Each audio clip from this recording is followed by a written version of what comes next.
ಬಸನಗೌಡ ಪಾಟೀಲ್ ಯತ್ನಾಳ್ ಬಿಜೆಪಿಯಿಂದ ಉಚ್ಚಾಟನೆ. ವೀಕ್ಷಕರೇ ನಮಸ್ಕಾರ, ನೀವು ನೋಡ್ತಿದ್ದೀರಾ ಅಲ್ಮಾ ನ್ಯೂಸ್ 24. ನಾನು ಮಹಾದೇವ್ ದಿಗ್ಗಾಂವ್.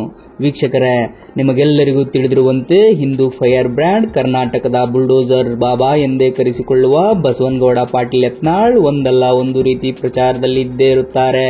ಎಸ್ ವೀಕ್ಷಕರೇ, ಬಸವನಗೌಡ ಪಾಟೀಲ್ ಯತ್ನಾಳರನ್ನು ಇವಾಗ ಬಿಜೆಪಿಯಿಂದ ಹೊರಹಾಕಲಾಗಿದೆ. ಏಕೆ ಹೊರಹಾಕಲಾಗಿದೆ, ಇವರು ಮಾಡಿದ್ದಾದರೂ ಏನು ಎಂದು ತಿಳಿಯೋಣ ಬನ್ನಿ. ವೀಕ್ಷಕರೇ, ಬಸವನಗೌಡ ಪಾಟೀಲ್ ಯತ್ನಾಳರನ್ನು ಬಿಜೆಪಿಯಿಂದ ಉಚ್ಚಾಟನೆ ಮಾಡುತ್ತಿರುವುದು ಇದೇ ಮೊದಲೇನಲ್ಲ. ಈ ಹಿಂದೆಯೂ ಕೂಡ ಬಿಜೆಪಿಯಿಂದ 6 ವರ್ಷಗಳ ಕಾಲ ಉಚ್ಚಾಟನೆ ಮಾಡಿ ಮತ್ತೆ ಪಕ್ಷಕ್ಕೆ ಸೇರಿಸಿಕೊಂಡಿರುವ ಉದಾಹರಣೆಗಳಿವೆ. ಏಕೆ ಯತ್ನಾಳರನ್ನು ಪದೇ ಪದೇ ಪಕ್ಷದಿಂದ ಹೊರಹಾಕಲಾಗುತ್ತಿದೆ, ಇದಕ್ಕೆ ಮೂಲ ಕಾರಣವಾದರೂ ಏನು? ಬಸವನಗೌಡ ಪಾಟೀಲ್ ಯತ್ನಾಳ್ ಹೊಸದಾಗಿ ಪಕ್ಷಕ್ಕೆ ಸೇರಿಕೊಂಡವರೇನಲ್ಲ. ಅಟಲ್ ಬಿಹಾರಿ ವಾಜಪೇಯಿ ಕಾಲದಲ್ಲಿಯೇ ಸಚಿವರಾಗಿ ಕೆಲಸ ಮಾಡಿದವರು. ಇಂತಹ ಹಿರಿಯ ಮತ್ತು ಅನುಭವವುಳ್ಳ ರಾಜಕಾರಣಿಯನ್ನು ಪಕ್ಷದಿಂದ ಹೊರಹಾಕಲು ಕಾರಣ ಯತ್ನಾಳ್ ಮಾತನಾಡುವ ರೀತಿ. ಅವರು ಮಾತನಾಡುವಾಗ ರಫ್ ಅಂಡ್ ಟಫ್. ಎದುರುಗಡೆ ಇರುವ ವ್ಯಕ್ತಿ ಯಾರೇ ಇರಲಿ ಮುಖ ಮೂತಿ ನೋಡದೆ ಮಾತನಾಡುತ್ತಾರೆ. ಮತ್ತೆ ಪಕ್ಷದ ವಿರುದ್ಧ ಪಕ್ಷಕ್ಕೆ ಧಕ್ಕೆ ತರುವ ಹೇಳಿಕೆ ಕೊಡುತ್ತಾರೆ. ಮತ್ತು ಪಕ್ಷದ ರಾಜ್ಯಾಧ್ಯಕ್ಷ ಬಿ.ವೈ. ವಿಜೇಂದ್ರ ಮತ್ತು ಅವರ ತಂದೆ ಯಡಿಯೂರಪ್ಪನವರ ಬಗ್ಗೆ ಅವಹೇಳನಕಾರಿ ಭಾಷಣ ಮಾಡುವುದು ಮತ್ತು ತಂದೆ ಮಕ್ಕಳು ಇಬ್ಬರೂ ಭ್ರಷ್ಟರು ಎಂದು ಯಾವಾಗಲೂ ಹೇಳಿಕೆ ಕೊಡುತ್ತಿದ್ದರು.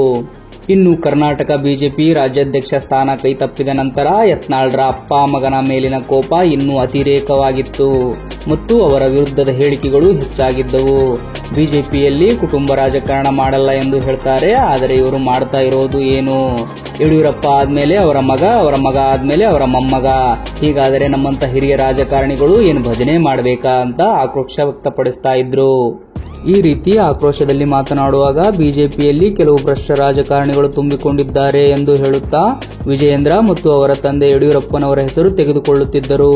ಬಿಜೆಪಿ ಪಕ್ಷದಲ್ಲಿಯೇ ಇದ್ದು ಪಕ್ಷದಲ್ಲಿರುವ ನಾಯಕರ ಬಗ್ಗೆ ಈ ಹೇಳಿಕೆಗಳು ಪಕ್ಷದ ನಿಯಮಗಳನ್ನು ಉಲ್ಲಂಘನೆ ಮಾಡಿದಂತೆ ಎಂದು ಫೆಬ್ರವರಿ 10, 2025ರಂದು ಬಿಜೆಪಿ ಕೇಂದ್ರ ಶಿಸ್ತು ಸಮಿತಿ ಯತ್ನಾಳ್ಗೆ ಸೋಕಾಸ್ ನೋಟಿಸ್ ಜಾರಿ ಮಾಡಿತ್ತು. ಸೋಕಾಸ್ ನೋಟಿಸ್ಗೆ ಯತ್ನಾಳ್ ಉತ್ತರವನ್ನು ನೀಡಿದರು. ಆದರೆ ಬಿಜೆಪಿ ಕೇಂದ್ರ ಶಿಸ್ತು ಸಮಿತಿ ಯತ್ನಾಳ್ ನೀಡಿರುವ ಉತ್ತರ ಸಮಂಜಸವಾಗಿಲ್ಲ ಎಂದು ಮಾರ್ಚ್ 26, 2025ರಂದು ಬಿಜೆಪಿ ಪಕ್ಷದಿಂದ ಯತ್ನಾಳ್ಗೆ ಉಚ್ಚಾಟನೆ ಮಾಡಲಾಗಿದೆ. ವೀಕ್ಷಕರೇ, ಈ ಹಿಂದೆ ಕೂಡ ಬಿಜೆಪಿ ಪಕ್ಷದಿಂದ 6 ವರ್ಷ ಉಚ್ಚಾಟನೆ ಆಗಿದ್ದಾಗ ಬಸನಗೌಡ ಪಾಟೀಲ್ ಯತ್ನಾಳ್ ಜೆಡಿಎಸ್ ಸೇರಿಕೊಂಡಿದ್ದರು. ಜೆಡಿಎಸ್ ಪಕ್ಷದಲ್ಲಿ ಜೆಡಿಎಸ್ ರಾಜ್ಯಾಧ್ಯಕ್ಷ ಸ್ಥಾನಕ್ಕೆ ಬೇಡಿಕೆ ಇಟ್ಟಿದ್ದರು. ಆದರೆ ಬೇಡಿಕೆ ಈಡೇರದ ಕಾರಣ ಮತ್ತೆ 2018ರಲ್ಲಿ ಬಿಜೆಪಿ ಪಕ್ಷ ಸೇರಿಕೊಂಡರು.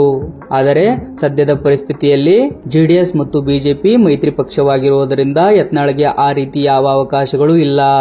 ಇನ್ನು ಹಿಂದೂ ಫೈರ್ ಬ್ರ್ಯಾಂಡ್ ಕಟ್ಟ ಹಿಂದೂವಾದಿ ಎಂದೇ ಹೆಸರು ಪಡೆದಿರುವ ಬಸನಗೌಡ ಪಾಟೀಲ್ ಕಾಂಗ್ರೆಸ್ ಪಕ್ಷ ಸೇರುವುದು ಸತ್ಯಕ್ಕೆ ದೂರವಾದ ಮಾತು.